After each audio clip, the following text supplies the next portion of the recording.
Et on va retrouver tout de suite Julien Gall devant l'Élysée. Bonjour Julien. Il sera également question dans la prise de parole du chef de l'État de la campagne de vaccination.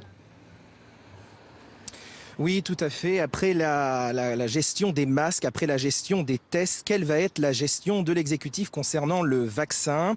Alors Emmanuel Macron ne souhaite pas être en retard par rapport aux dirigeants européens qui commencent à multiplier les annonces sur la question et même par rapport au reste des pays étrangers. Sachez qu'aux États-Unis, par exemple, le début d'une vaccination est prévu pour mi-décembre. Alors dans l'optique de ce futur vaccin, le gouvernement a annoncé qu'il était sur les starting blocks. C'est ce qu'a annoncé Gabriel Attal, le porte-parole du gouvernement hier. Un budget de 1,5 milliard d'euros sera donc déclenché pour ce futur vaccin. Et puis d'autres questions restent en suspens concernant ce vaccin. Quel approvisionnement, quelle distribution, quel stockage? Autant de questions auxquelles devrait répondre ce soir Emmanuel Macron lors de son allocution à 20h. Merci beaucoup Julien Gall en direct devant l'Élysée. Et je le disais, c'est à suivre en direct sur France 2 et sur France Info. Sur le confinement immédiat, mais l'allègement des restrictions qui se fera en 3 temps. Nous allons maintenant en Guyane où l'hôpital de Saint-Laurent-du-Maroni a déclenché le plan blanc suite à un afflux de naissances. Le personnel soignant lance un appel à renfort en provenance de la métropole. Julien Gall.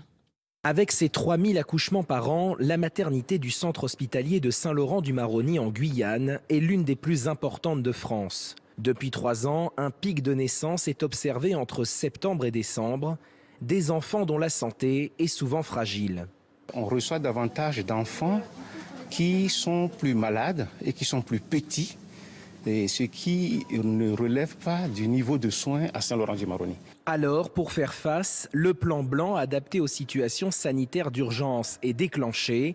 Un appel est lancé aux puéricultrices et sages-femmes du territoire métropolitain pour prêter main forte aux équipes guyanaises. Nous avons reçu une trentaine de candidatures depuis ce week-end, donc ça va au-delà de ce qu'on attendait.